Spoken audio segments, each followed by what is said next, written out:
Assalamualaikum warahmatullahi wabarakatuh. Selamat sore Ibu Hanifah dan teman-teman sekalian.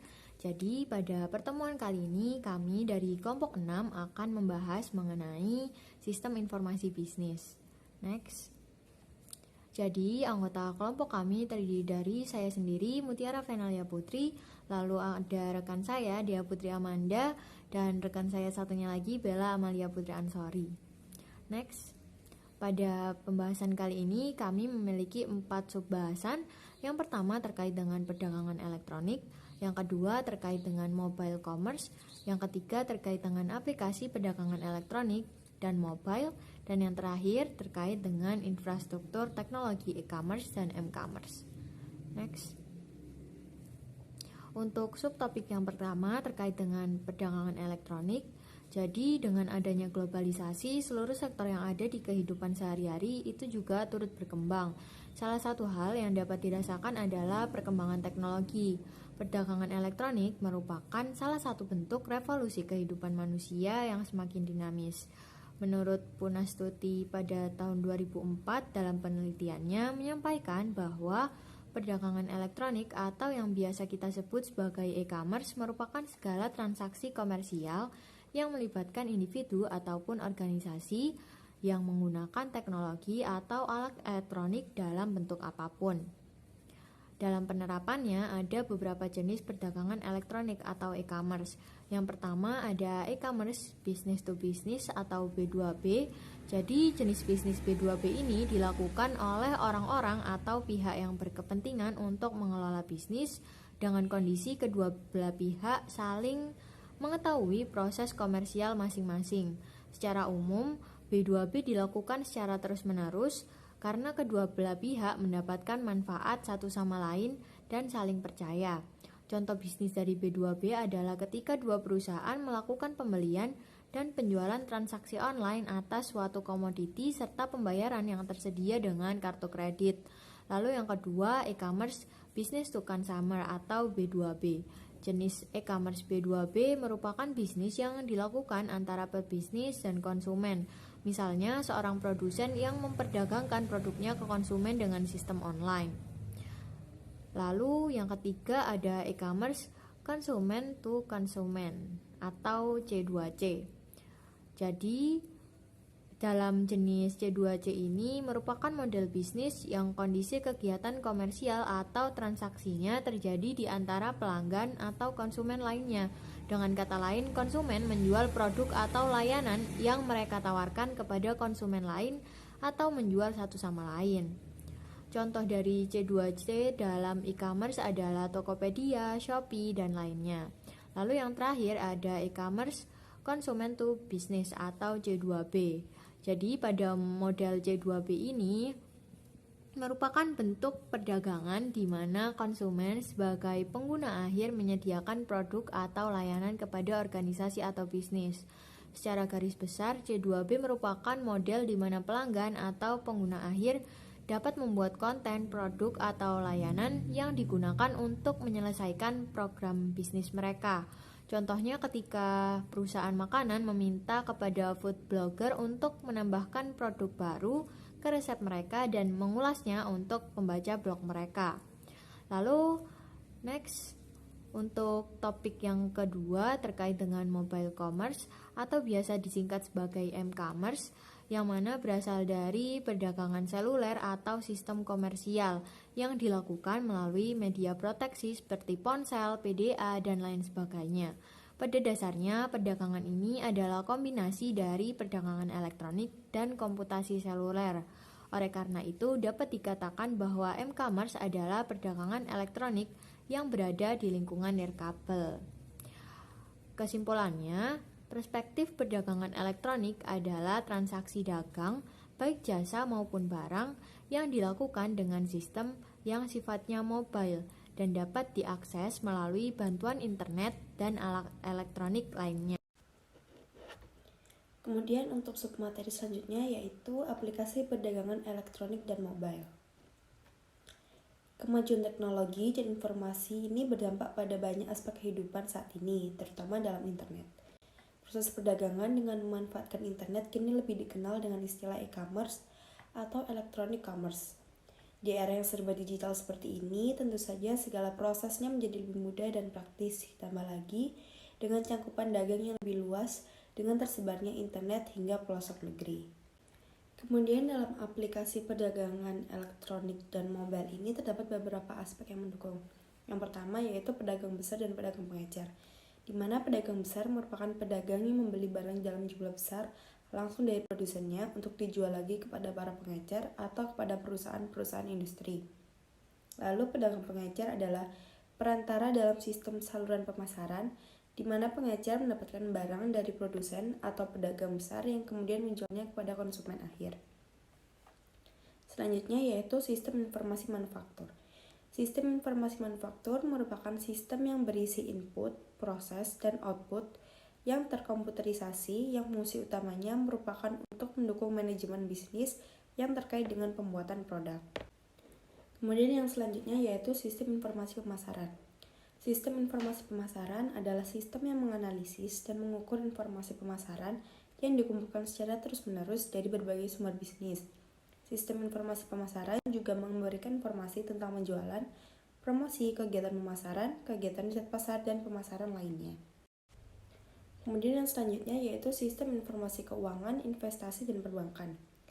Sistem informasi ini umumnya merupakan informasi yang menggambarkan individu dan entitas di dalam dan di luar perusahaan, memberikan atau memuat informasi tentang aliran uang penggunaan di seluruh perusahaan terkait dengan masalah keuangan. Dengan kata lain, sistem informasi keuangan ini merupakan bagian dari sistem informasi manajemen yang digunakan untuk memecahkan masalah keuangan tersebut dalam suatu perusahaan. Kemudian, terdapat keunggulan perdagangan secara elektronik dan mobile ini. Yang pertama yaitu memperluas potensi pasar yang besar karena semua orang di belahan dunia manapun dapat mengakses dan melakukan transaksi jual beli tanpa adanya batasan. Kemudian yang kedua, tidak perlu mengeluarkan biaya untuk menyewa tempat usaha. Kemudian yang ketiga, dapat dilaksanakan selama 24 jam. Kemudian yang keempat, biaya operasional seperti gaji karyawan dapat lebih efisien karena jumlah karyawan yang dibutuhkan lebih sedikit dibandingkan dengan toko konvensional. Baik, subtopik selanjutnya saya akan menjelaskan mengenai infrastruktur teknologi e-commerce dan m-commerce. Yang pertama, perangkat keras. Menurut Rainer, perangkat keras atau hardware adalah perangkat dalam komputer yang berbentuk fisik seperti prosesor, monitor, keyboard, dan printer. Hardware berfungsi untuk menerima data atau informasi, memproses dan menampilkan informasi mentah menjadi informasi baru yang berguna. Sedangkan menurut Erwilman dan Rian, definisi perangkat keras adalah serangkaian piranti elektronik yang terkompak pada ponsel yang berfungsi terkait piranti-piranti menjadi satu bagian yang tidak terpisahkan. Yang kedua, perangkat lunak web server. Pengertian web server adalah suatu perangkat lunak atau software dalam server yang berfungsi untuk menerima permintaan atau request dari klien atau browser berupa halaman website melalui protokol HTTP atau HTTPS, lalu merespon permintaan tersebut dalam bentuk halaman website berupa dokumen HTML atau PHP. Fungsi utamanya adalah sebagai alat untuk memproses berbagai berkas yang diminta oleh klien, lalu memberikan respon dalam bentuk halaman web. Halaman website tersebut terdiri dari teks, gambar, dokumen, video, dan lain-lain. Jadi setiap kali pengguna internet membuka halaman website, maka terjadi permintaan. Selanjutnya, jika alamat IP atau domain website yang diminta benar, maka web server akan memberikan respon dengan menampilkan data atau file yang ada di dalam database website tersebut kepada pengguna. Yang ketiga, perangkat keras dan perangkat lunak m-commerce. Mobile commerce atau m-commerce mengacu pada transaksi komersial yang terjadi melalui aplikasi atau situs mobile. Dan mobile commerce ini dapat dipahami secara luas sebagai subkategori e-commerce atau sebagai versi mobilenya dari e-commerce. Cakupan perdagangan seluler berkembang pesat dengan presentase dan pangsa pembelian digital yang terjadi di seluler meningkat setiap tahun.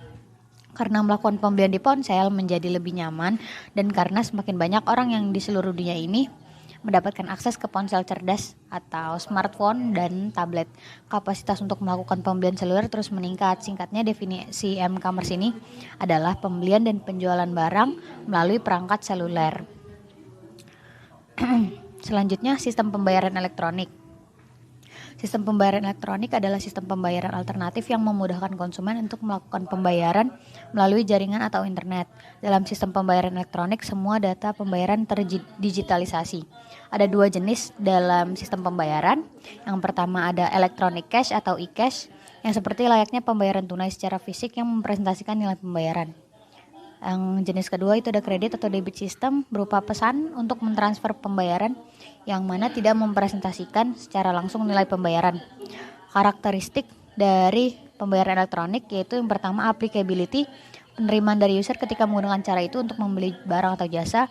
Kedua, easy to use, sistem mudah digunakan. Yang ketiga, security, sangat memperhatikan keamanan nilai uang. Yang keempat, reliability, sistem berjalan dengan baik dan handal. Yang kelima, trust, tingkat kepercayaan terhadap keamanan uang dan informasi personal. Yang keenam, scalability, sistem harus terukur dengan perubahan waktu. 7, convertibility, memungkinkan dilakukan konversi uang dari satu cara ke cara lainnya. Yang ke-8, interoperability, sistem dapat dioperasikan oleh banyak media layanan. Ke-9, efisiensi, biaya yang reasonable dalam menangani micropayment. Selanjutnya, anonymity, mengutamakan privasi identitas user. Yang selanjutnya, traceability, memungkinkan untuk menelusuri keuangan dalam sistem anonymity. Yang terakhir, authorization type, yang mana walaupun secara offline atau online, transaksi dapat dilakukan dengan cara yang sama. Unsur-unsur dalam pembayaran elektronik adalah independensi, ada interoperabilitas dan portabilitas, keamanan, anonimitas, divisibilitas, kemudahan dalam penggunaan, fee transaksi, dan regulasi. Sekian prestasi dari kelompok kami. Kepada teman-teman yang ingin bertanya, dipersilakan untuk menyampaikan pertanyaannya di kolom komentar Google Classroom. Terima kasih. Baik, saya akan membacakan studi kasus kelompok kami yang berjudul Toko Online Shopee. Ada 204,7 juta pengguna internet di Indonesia pada Januari 2022. Tingkat penetrasi internet Indonesia mencapai 73,7% dari total populasi pada awal tahun 2022. Oleh karena hal ini, transaksi e-commerce di Indonesia baik dari domestik dan global sama kuartal pertama 2022 telah mencapai 108,54 triliun atau tumbuh 23% dibanding periode yang sama pada tahun lalu. Shopee adalah aplikasi marketplace online untuk jual beli di ponsel dengan mudah dan cepat. Shopee menawarkan berbagai macam produk-produk mulai dari produk fashion sampai dengan produk untuk kebutuhan sehari-hari. Shopee hadir dalam bentuk aplikasi mobile untuk memudahkan penggunanya dalam melakukan kegiatan belanja online tanpa harus membuka website melalui perangkat komputer.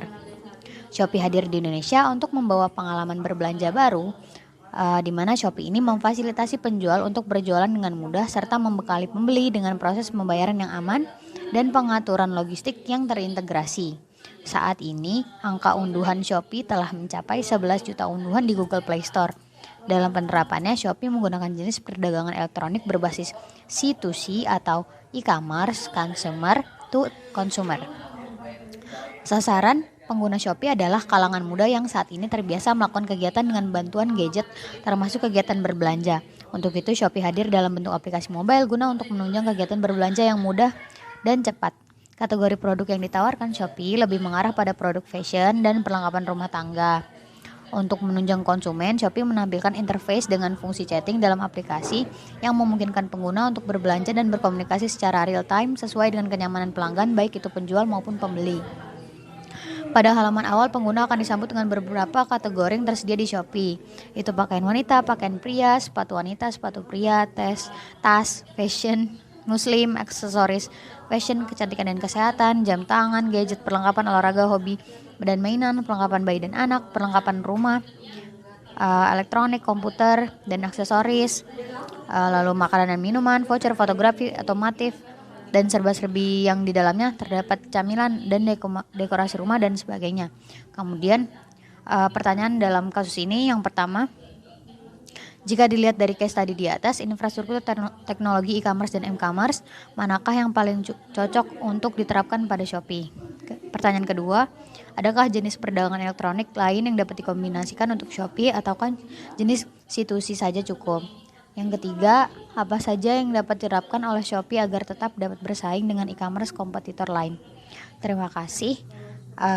Mungkin kepada teman-teman dari kelompok lain dapat berdiskusi terlebih dahulu dan menyampaikan pendapat atau tanggapannya terhadap kasus yang kami sajikan. sesuai dengan kelompoknya kontra atau pro. Terima kasih.